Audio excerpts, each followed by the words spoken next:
a really healthy practice in life is to look back on the past and see how the past applies to the present. See how you walked through a crisis in the past that can help you walk through the current crisis. And I wanted to share briefly just a few principles that God has brought out from my own experiences that are helping me adjust to this moment. And in no way will I encompass every need of the crisis, or will it touch on every emotion. But they are some principles that have helped me to walk up to this point in time.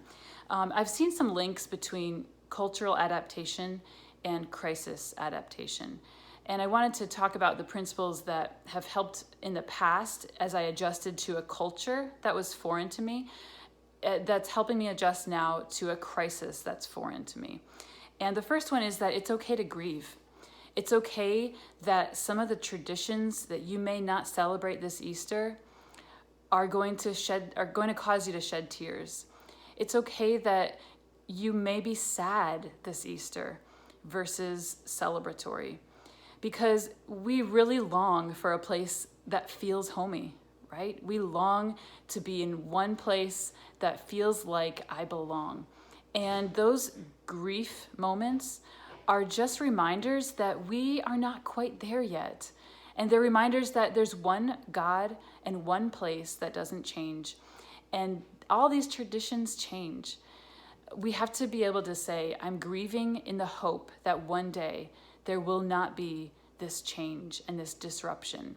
And what that does is it points us to the reason that we're truly celebrating. So grieve those good things that may not be a part of this Easter.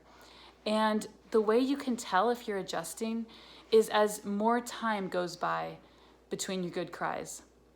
As rather than 2 days, 2 weeks passed. Rather than 2 weeks, 2 months passed. This is progress. This is adjustment. And it doesn't mean you don't love those things that once were a part of your celebration.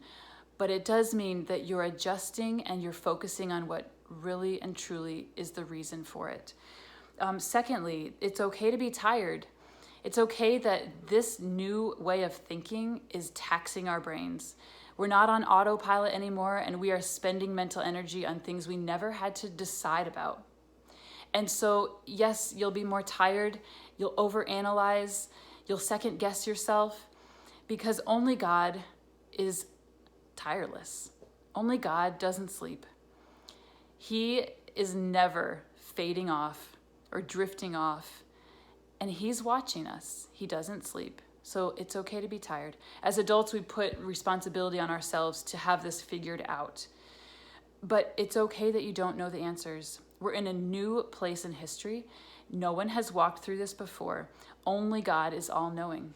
We are not all-knowing, and we, as adults, feel like guilty for not being all-knowing. I remember feeling like a kindergartner when we moved abroad. Like I didn't know anything. I didn't know how to even go grocery shopping because all the labels were in a foreign language, and my son had food allergies that could cause him to stop breathing, and I just felt like I was so dependent on everybody else. But it's okay that you don't have it all figured out. Only God is all-knowing. And then it's also okay that actions and opinions will differ across cities, across states, across nations in the world. The response will differ. And the way that we intervene in this virus, we will assume, okay, this is the most powerful action I can take. This is the most preventative way that I can respond. One country responds one way, one responds another way. We have to lean into God's sovereignty in placing us in this city at this time in history, in this generation, and know that only God is all-powerful. The government that makes decisions for us, God knew we'd be subject to those. When he planned our days in his all-powerful nature, he knew we would be subject to the government making decisions for us. And so it's okay that actions will differ. Only God is all-powerful. And lastly, it's okay that you can't be in all places at once. It's okay that you can't follow your colleague home from work and make sure they're washing their hands and not interacting with anyone who's infected. It's okay you cannot be in all places at once because only God is all present. And it's okay that you can't follow your child to work if they're older and they're with their colleagues. It's okay that you can't do that because only God is all present. And so I hope some of these attributes of God that we can't carry around will set principles for you to know, have I crossed the line into trying to be God?